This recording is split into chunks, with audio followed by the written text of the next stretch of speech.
5월에 첫 거래일이 시작이 되었습니다. 과연 어떤 전략이 유효할까요? 여러분들이 가장 궁금해하실 만한 전략과 시장 이야기, 그리고 종목까지 한 번에 해결해 드립니다. 이분 모셨는데요. 레몬리서치 김민수 대표 함께합니다. 어서 오십시오. 안녕하십니까? 네. 자, 먼저 FOMC 회의를 좀 소화하고 있는 국내 증시 같습니다. 어제 저희가 쉬었기 때문에 네. 매크로 이슈, 또 내부적인 실적 여러 가지를 소화하고 있는 상황인데요. 큰 파장은 일단 없는데 FOMC부터 짚고 넘어가야 될 것 같아요. 파월의 기자회견 핵심 내용 뭐였습니까? 뭐 똑같습니다. 네. 예, 지금 바뀐 게 별로 없습니다. 기존 입장 여전히 유지를 하고 있는데 미묘하게 바뀌었던 게 그런 거죠. 시장에서 걱정하는 거를 약간 다독였다. 금리 추가로 인상할 거로 많이 보기는 시각도 있는데 no 이렇게 네. 얘기를 했고요. 게다가 또 스태그플레이션 약간 좀 짜증내는 말투였다고 저는 느꼈는데 뭐 거기까지 걱정을 하냐라는 쪽에 대한 변화, 그래서 이럴 가능성은 없다라고 좀 일축을 하는 모습들을 봤었을 때는 미묘하지만 그래도 약간 매파냐 비둘기파냐라고 봤을 때는 그래도 비둘기 한 마리를 날리시는 이런 모습으로 얘기했던 게 아니었냐 이렇게 추정할 수 있을 것 같습니다.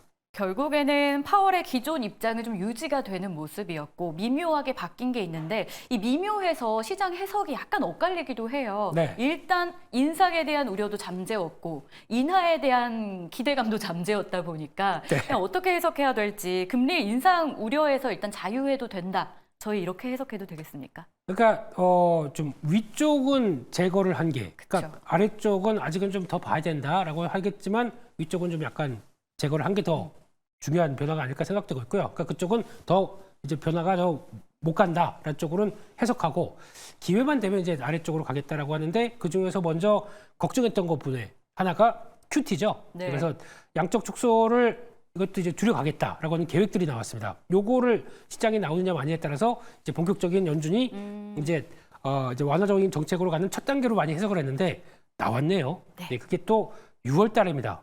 6월 달이 멀지 않았습니다. 다음 달입니다. 이렇게 되면은 6월부터 월 국채 상환 한도가 모기지는 그대로 가는데 국채 상환 한도가 600억 달러에서 한 250억 달러 정도로 줄게 되면은 일단 그만큼 유동성을 끌어왔던 부분들을 좀 점점점 줄여들겠다라고 하게 되면 아무래도 이런 부분만 봤을 때도 연준의 정책적인 부분들이 일단 생각하는 것보다 돈 이제 꽉 쥐고 계속 또 강화된 어떤 정책을 쓰지는 않을 것이다라는 부분들이 확인되다 보니까 조금 좀 기대감이 다시 올라와야 되는 게 맞지 않나 이렇게 봐야 될 것 같습니다. 한 가지 이런 발언도 있었죠. 인플레 2% 목표 달성을 위한 추가적인 전진이 부재하다. 이 영어를 한국말로 해석하다 보니까 말 네. 자체가 약간 어렵긴 한데 특히 고용에 더 초점을 맞추고 있다라고 언급을 합니다. 이제부터 저희가 고용 지표를 더 주목해야 되는 건지 네. 추가적인 전진이 부재하다. 무슨 말이에요? 전진부재요. 네. 네. 사자성어인가요? 네. 근데 일단 여기서 나오는 것은 그 얘기 같습니다. 그러니까 데이터, 그러니까 우리가 금리 인하할 준비된 데이터. 하지만 데이터를 좀 보여다오라고 하는 입장을 약간 좀 어렵게 꼬아서 말을 한 거로 생각이 들고 있고요. 그렇게 되면은 일단 그 중에서 하나, 뭐 이제 물가는 2%대 이제 후반대라고 하더라도 네. 더 이상 이제 크게 올라가는 모습들이 없다 그러면 얘기하고 있는 2%대 안쪽으로 들어오는 모습 보게 되면 준비를 하겠다라는 입장인데 그중에서 고용 관련된 쪽들 이게 먼저 약간 좀 시그널이 좀 두드러지는 모습들로 나온다라고 하게 되면 거기서 이제 변화를 액션을 취하지 않을까라는 쪽에 대한 흐름으로 보게 되면 고용 지표 관련된 것들도 체크를 해야 되는데 당장 또 오늘 밤이겠죠.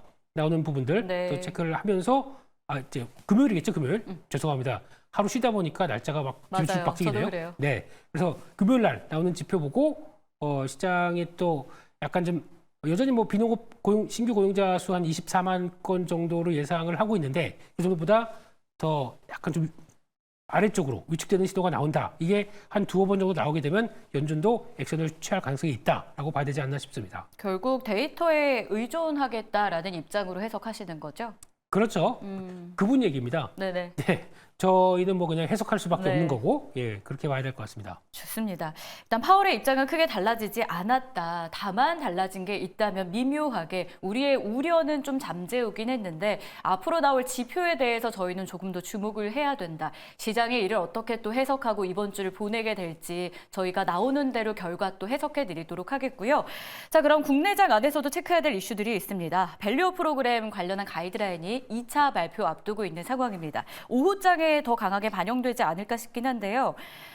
상장 기업이 자율적으로 기업 가치 재고 계획을 공시할 수 있도록 가이드라인을 제시하겠다라고 했습니다. 가장 중요한 체크 포인트 어떤 겁니까? 네, 1차 세미나 했습니다. 그리고 이번에 2차 세미나입니다. 네. 그래서 이제 가이드라인을 제시한다. 가이드라인이 뭐냐면은 그러니까 좀 기업들이 자율적으로 공시를 하는 내용에 대해서 이런 거 해라라고 하는 쪽이 나올 텐데 그 중에서 주요 원칙, 또 공시할 내용들 그리고 또 공시하는 방법 이거에 대해서 가이드라인을 제시하는 게 일단 기업들의 요구하는 상황들이겠죠. 그러면 요구를 하면 당근이 있어야 되겠죠.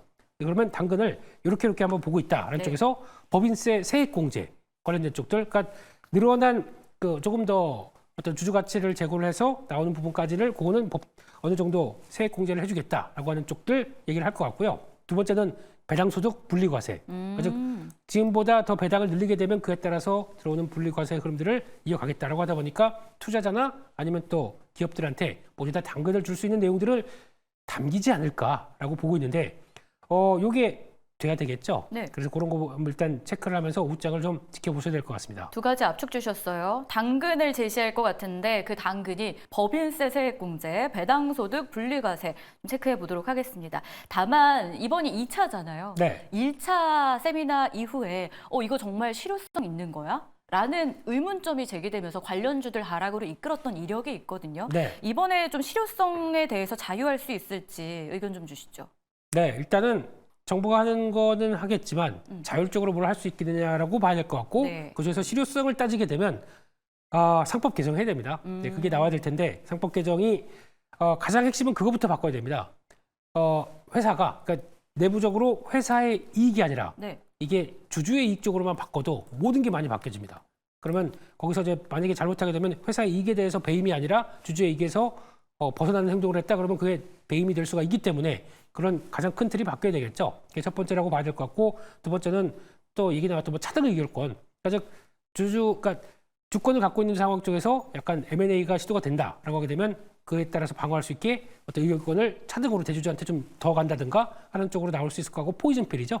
또 M&A가 들어왔었을 때 지금보다 더 낮은 가격의 신주를 발행해서 그를 통해서 방어를 할 수 있게 만든다라는 쪽들에 대한 흐름들도 중요한데 핵심적인 게 또 상속세 관련된 내용들 이런 것들도 같이 보강을 해줘야 뭔가 좀 의미 있는 쪽의 변화가 나오지 않을까 싶은데 어렵겠죠. 네, 일단은 어려울 걸로 보여지고 있습니다. 큰 틀에서는 3법 개정이 가장 중요하다. 네. 네, 이걸 저희가 기억해보고 2시에 좀 체크를 해봐야 될 것 같은데 일단 오늘장 흐름만 놓고 보면 이미 밸류업 관련주들의 흐름이 끊긴 지는 조금 됐어요. 오히려 반도체주에 대한 기대감이 강한 시장이었는데 네. 밸류업 관련주들 흐름, 향방 어떻게 될 것으로 보십니까? 단기적으로는 세론일 수밖에 1차 때도 그랬습니다. 네, 네. 그럴 가능성에 대해서 살짝 무게를 둬야 될 것 같고 그런데 거기서 이제 체크해야 될 거는 내용들이 우리가 알고 있는 것보다 좀 더 진화됐느냐 아니냐 이거에 따라서 알고 있는 수준 정도다라고 하게 되면 세론의 가능성들 그래서 좀 뉴스에 조금 좀 둔하게 움직이는 모습들이 나올 걸로 보여지고 있는데 거기서 이제 또 체크할 거는 그러면 외국인들이 실방에서 매도를 크게 할 것이냐 아니면 여전히 유지를 할 것이냐에 따라서 분위기는 바뀔 걸로 보여지고 있는데 지금 분위기로는 외국인들 눈치 볼 수밖에 없겠죠. 네. 그게 첫 번째 같고 두 번째는 지금까지 저희가 알고 있던 밸류업은 한계가 있었습니다. 그래서 저희가 알고 있는 지주사, 금융, 이런 안쪽에서만 있었는데 이게 혹시나 조금 더 확대돼서 다음 세 번째 움직임이 나올 때는 오히려 좀 확대돼서 철강, 화학 이런 종목들도 싼 종목들 PBR 1배 밑에 0.23배 있는 종목들 많죠. 그거부터 건설까지 이런 종목들도 여러 가지 부담은 있겠지만 그래도 거기서 우리도 참여하겠습니다라고 하는 현상이 나오게 되면 또 종목 풀들이 확대가 돼서 움직이느냐 이것도 하나 체크를 해야 되겠죠. 화학주 이야기 주셨는데 네. 조금 움직임이 포착이 되고 있잖아요. 네. 연관해서 생각해봐도 되겠습니까? 되죠. 당연히 되겠죠. 최근의 움직임 자체를요? 네. 그게 하나 가세가 돼서 화학주가 살아난다는 분위기가 나오게 되면 또 뭔가 번쩍 움직일 수도 있는데 그거에 대한 시장이 거기까지 관심을 갖느냐 안 갖느냐 이런 정도는 체크를 해야 될 것 같습니다. 자동차주도 좀 봐주세요. 네. 워낙 저 PBR 관련주로 현대차의 강세가 유독 강했고요. 네. 특히 외국인 투자자들의 현대차 사랑은 끊이지가 않았어요. 네. 오늘은 일단 매도로 포착되고 있긴 한데 주가도 1% 넘게 하락하네요. 일단은 좀 알려진 재료 거기다가 4월 수출까지 좋다 보니까 그것까지 나와서 이래서 외국인들이 그렇게 많이 샀구나라고 하는 약간 근거가 나오다 보니까 일단은 좀 잠잠하다고 봐야 될 것 같고요. 또 움직였던 배경들이 저 PBR 관련된 기업 밸류업 쪽이다라고 하게 되면 일단은 뉴스 나올 때쯤에는 약간 좀 정체를 보이고 있는 게 지금의 흐름이라고 맞을 것 같고 그러다 보니까 시장은 또 그쪽은 좀 주춤하고 다시 반도체 이런 쪽으로 또 돌아가는 네. 모습들이 확인되다 보니까 약간 또 시속 게임이라고 봐야 되겠죠. 네, 그런 쪽으로 보면서 아직까지 그렇다고 뭐 크게 꺾인 건 없습니다. 그래서 유지는 되는데 여기서 이제 후속 매수세가 어떻게 들어올지는 좀 더 지켜보고 지금은 여전히 뭐 실적과 관련된 쪽을 얘기한다 그러면 반도체가 맞겠죠. 아. 네, 그렇게 바라보고 있습니다. 좋습니다. 힌트를 좀 주셨는데요. 이게 전략이랑 좀 이어지지 않을까 싶습니다. 이제 이슈 많은 시장에서 우리가 가야 할 길을 방향성 제시를 좀 받아보겠습니다. 5월의 첫 거래일 어디에 주목해야 될까요? 증시 이슈 먼저 짚어주시죠. 단기적으로 뭐 오늘 나올 애플 실적 네. 그리고 또 말씀드렸던 또 4월 고용 지표 이와 관련된 부분들을 계속 체크를 해야 될 것 같은데 중요한 거는 5월도 4월만큼이나 변동성은 클 수 있기 때문에 실적 발표와 함께 나왔던 그동안에 나왔던 기대감이 현실화가 됐었을 때 실적 좋은 거 알겠는데 그다음에 뭐 플러스 알파를 뭐 제공을 못한다 그러면 약간 좀 흔들릴 수 있다는 거 그것도 한번 생각해 보시면서 변동 큰 부분들은 관리를 하자 이렇게 말씀드리겠습니다. 변동성 대비는 해야 한다. 실적 좋고 이후 시장을 이끌 모멘텀이 필요한 상황이다. 어떤 모멘텀이 어떤 섹터와 종목을 그럼 이끌어가게 될까요? 김민수 대표가 생각하는 5월에 눈여겨볼 만한 종목과 섹터를 한번 보겠습니다. 네, 가정의 달입니다. 네. 네, 그리고 여행의 달입니다. 그렇죠. 네, 그러다 보니까 이 관련된 쪽에서 여러 가지 또 붐이 많이 일을 것 같고 그 중에서 뭐 화장품 쪽은 많이 말씀을 드렸기 때문에 근데 만약에 여기서 엔화가 지금 엔고로 가기 시작하는 모습들이 나오면서 우리나라 환율도 약간 원화가 강세로 간다라고 했을 때는 그동안에 눌렸던 항공주들이 변화가 나오지 않을까라는 생각 쪽에서 오늘 좀 처음으로 움직이고 있는 티웨이 항공 같은 경우 오. 이런 쪽도 영역이 이제 유럽까지 넓어질 수가 있기 때문에 과거에 아시아나항공 쪽의 라인들을 가져온다라고 하기 때문에 넓어질 수 있기 때문에 네. 그런 쪽에서 성과가 나올 수 있겠다라는 쪽에서 티웨이 항공 눈여겨보고 있습니다. 티웨이 항공 오늘 주가 강하잖아요. 네. 저비용 항공사들의 흐름이 좋은 상황인데 굳이 티웨이를 꼽으신 이유가 있을까요? 네, 일단 아까 말씀드렸듯이 영역이 넓어진다. 네. 예, 그동안 뭐 제주항공도 있고 네. 에어부산도 있잖아요. 다 있는데 그쪽 같은 경우는 약간 통합이 좀 필요하지 않을까 생각되고 있고요. 그 밖에 진에어 같은 경우는 또 넘겨받는 또 아시아나항공이 갖고 있었던 화물 사업부를 넘겨받는데 그 과정들을 지켜보는데 그 중에서 그래도 충분히 나오고 있는 영역들이 더 외국인들 또 들어오면서 또 일본에서 들어온다든가라고 하는 단거리 쪽에서의 어떤 변화들도 강한데 거기다가 큐가 확대되는 유럽 노선까지 이어진다라고 하게 되면 훨씬 더 긍정적이지 않을까라는 쪽에서 바라보고 있습니다. 유가가 일단 간밤에 하락을 했는데 네. 유가도 변동성이 조금 그렇죠. 요즘 나오고 있어서 이거에 관련해서는 저희가 체크할 건 없을까요? 유가가 떨어지고 근데 물론 유가 같은 경우도 항공료를 책정할 때 보면 저희가 유가 할증료를 냅니다. 그러니까요. 그렇기 때문에 그렇게 큰 부담은 없었다고 보는데 그렇다고 유가 하락하게 되면 그래도 항공사 입장 쪽에선 다행이죠. 환율도 그나마 이제 하락하기 시작하는 워낙 강세로 나온다 그러면 좀 더 도움이 될 것이다 이렇게 바라보고 있습니다. 좋습니다. 주목할 섹터로는 항공주를 골라주셨고요. 그 안에서도 저비용 항공사 가운데 티웨이 항공이 가장 매력적이다라는 이야기, 환율 효과, 유가의 하락까지 저희가 체크해 보도록 하겠습니다.